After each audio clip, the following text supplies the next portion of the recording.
الله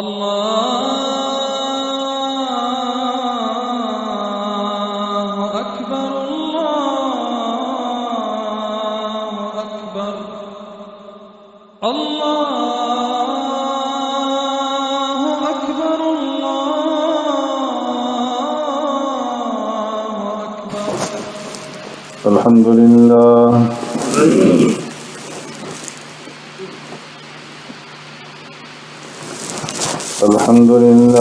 نحمده ونستعينه ونستغفره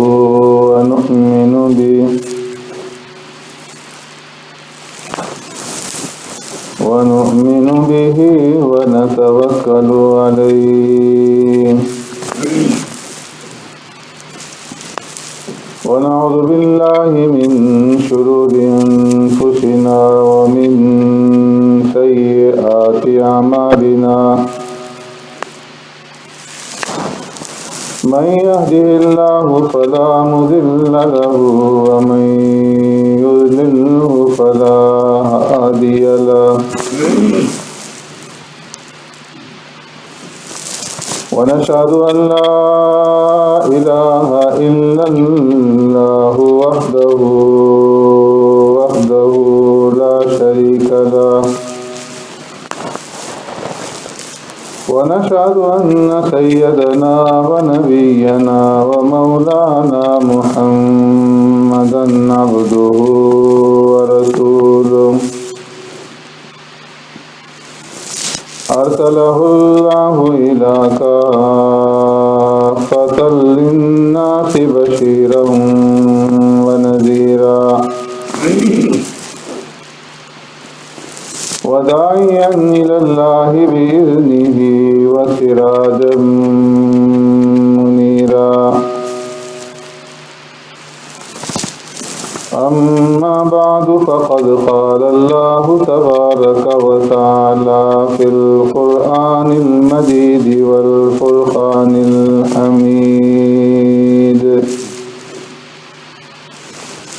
فأعوذ بالله من الشيطان الرجيم. بسم الله الرحمن الرحيم.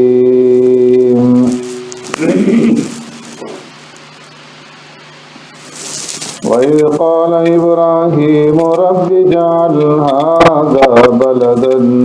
آمنا وارزق أهله من الثمرات من آمن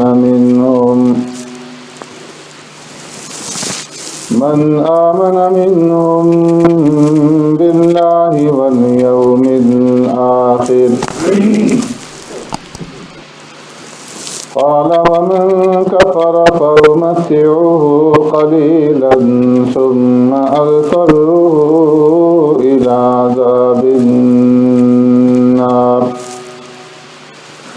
وبئس المصير. وإذ يرفع إبراهيم القواعد من البيت وإسماعيل ربنا تقبل منا إنك أنت السميع العليم. صدق الله مولانا العظيم. يا رب صل وسلم دائما أبدا على حبيبك خير الخلق كلهم. هو الحبيب الذي ترجى شفاعته بكل هول من الأهوال مقتحم.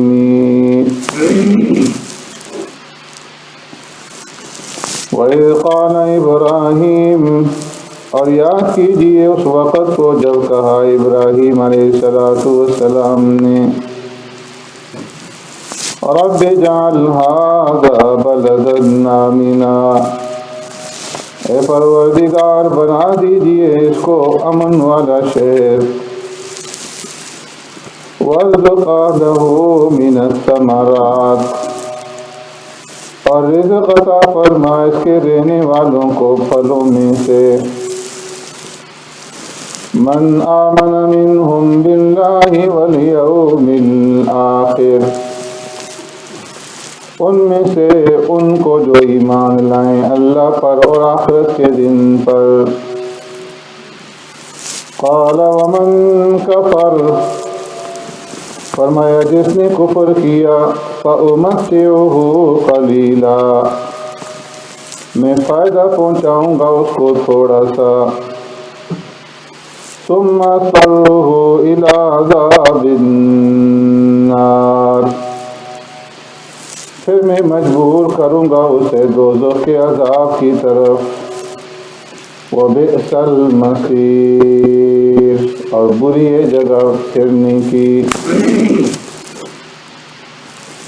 وَيَرْفَعُ إِبْرَاهِيمُ الْقَوَاعِدَ مِنَ الْبَيْتِ وَإِسْمَاعِيلُ، اور یاد کیجیے اس وقت کو جب اٹھا رہے تھے ابراہیم علیہ السلام بنیادیں بیت اللہ کی، اور اسماعیل بھی۔ ربنا تقبل منا، اور دعا مانگ رہے تھے ہمارے پروردگار قبول فرما ہم سے، انک انت السمیع العلیم، بے شک آپ ہی سننے والے جاننے والے ہیں۔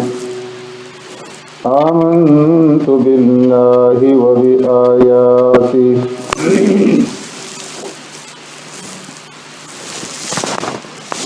حضرات گرامی،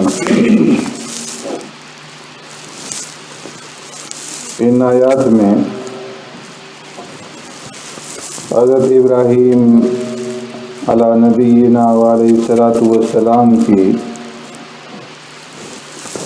دعاؤں کا ذکر ہے، جن میں سے دو دعاؤں کا ذکر گزشتہ جمعہ میں آپ حضرات کے سامنے کر دیا گیا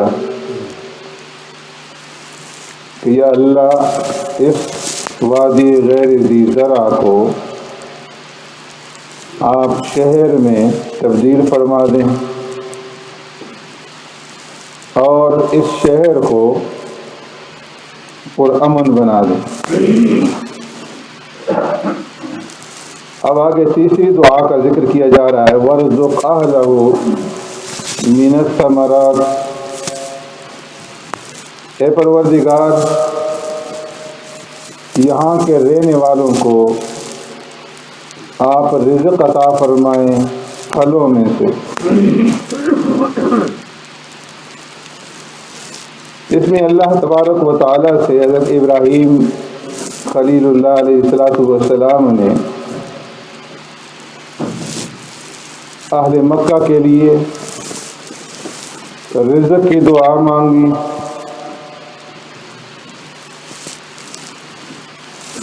مکہ جو اس وقت وادی غیر ذی زرع تھا، جہاں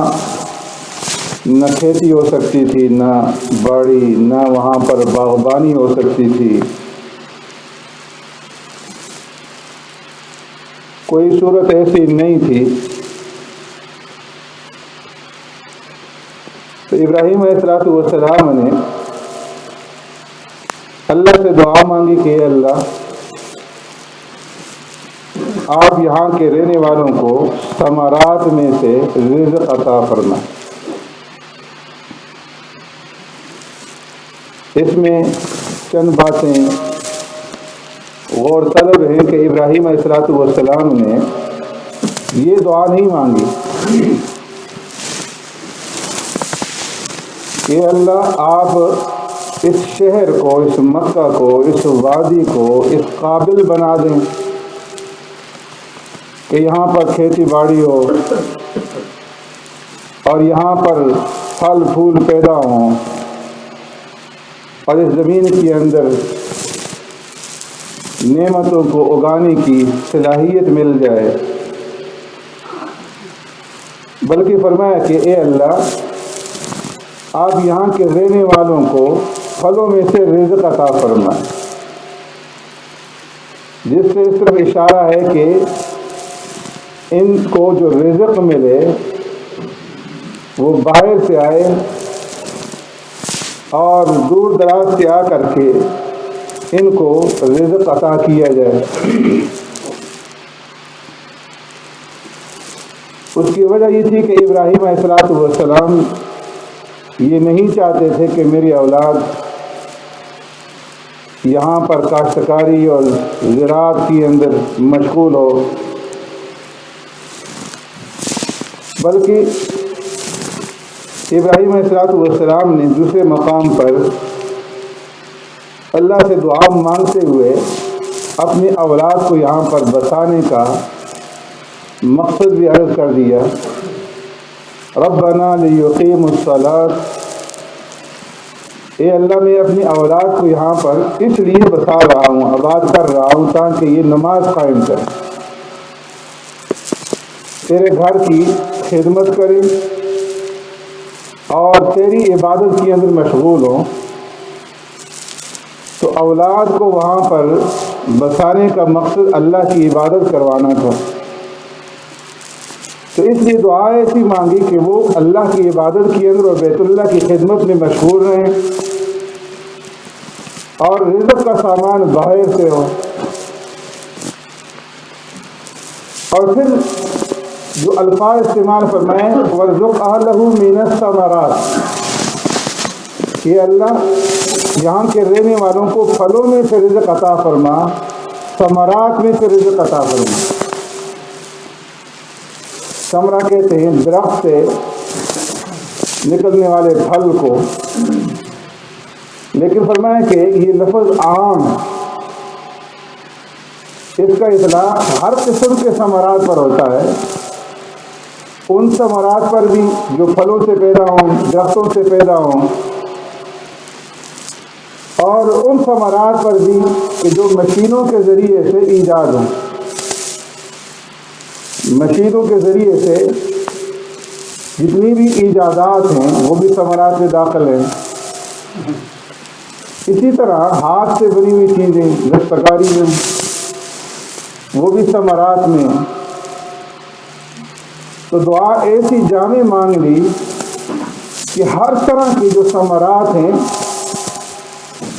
وہ یہاں کے رہنے والوں کو ملیں۔ اللہ تبارک و تعالیٰ نے حضرت ابراہیم علیہ السلام کی اس دعا کو قبول فرمایا،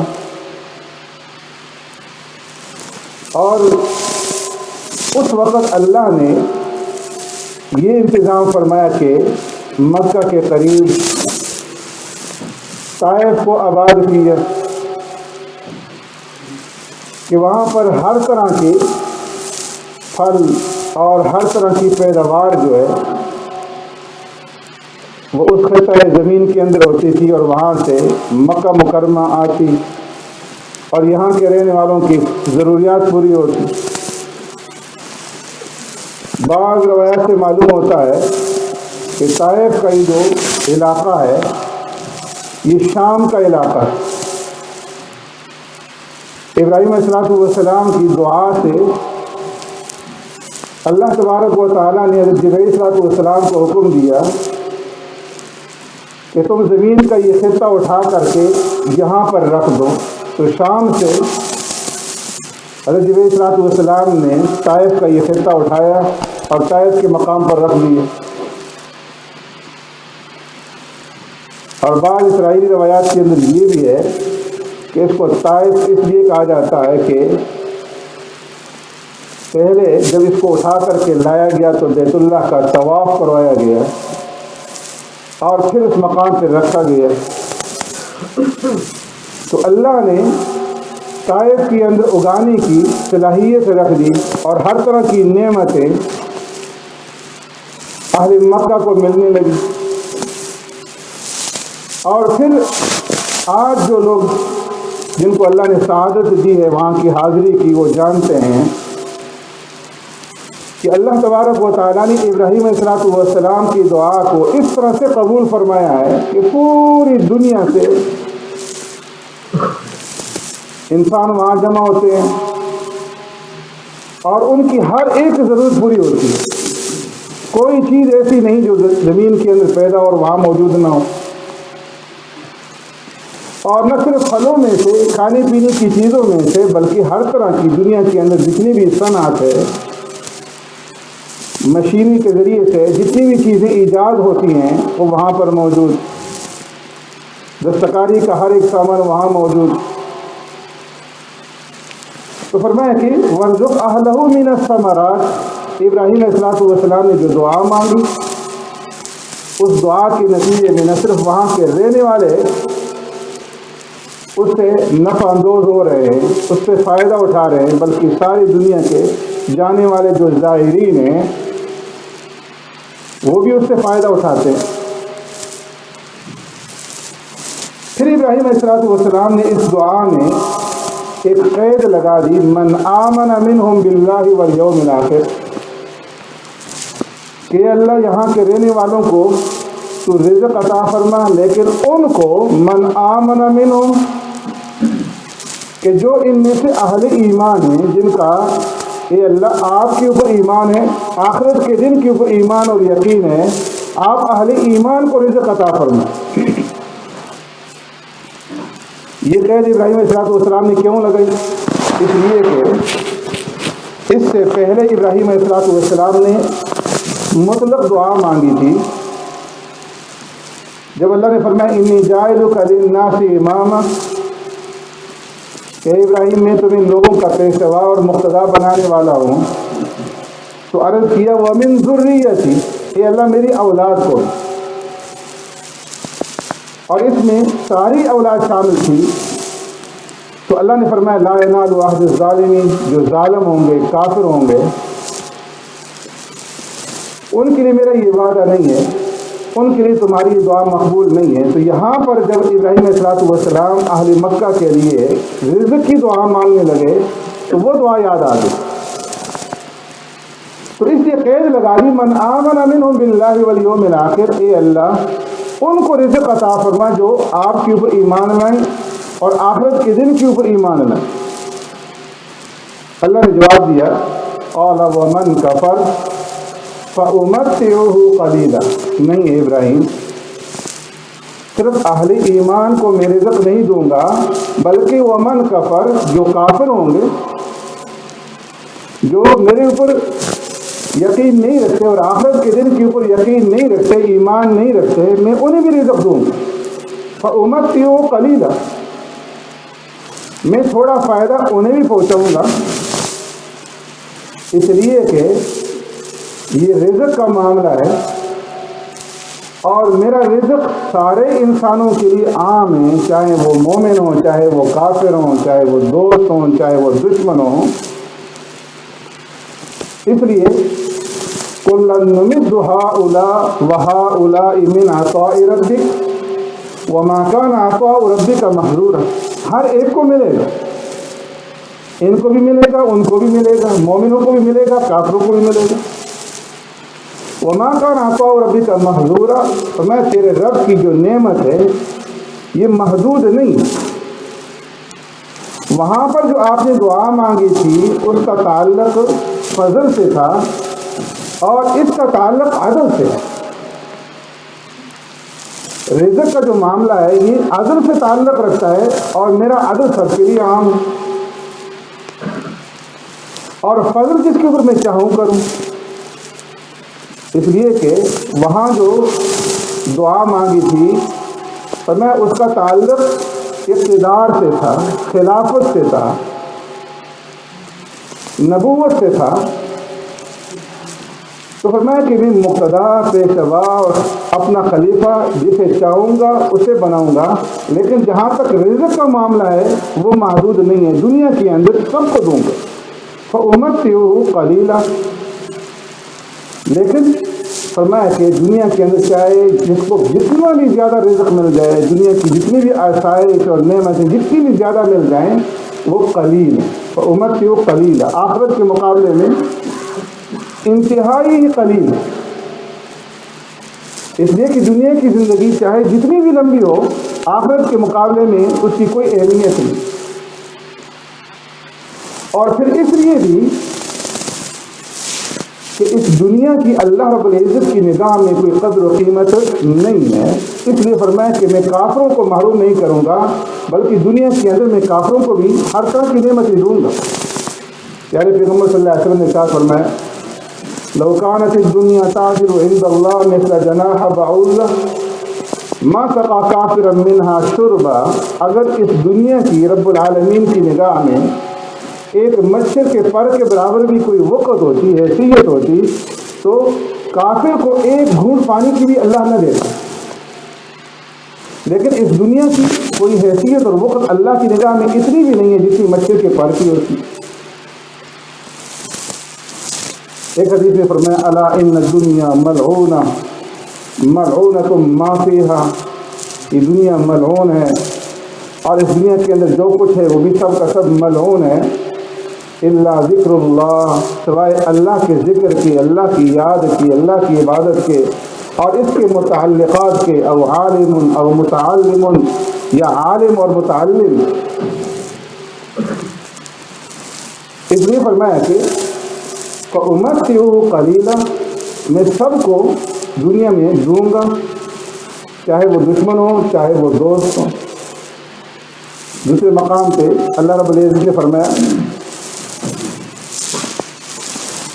کہ اگر اللہ تبارک و تعالیٰ کو یہ بات نہ ہوتی کہ تمام کے تمام لوگ لَجَعَلَهُمْ أُمَّةً وَاحِدَةً،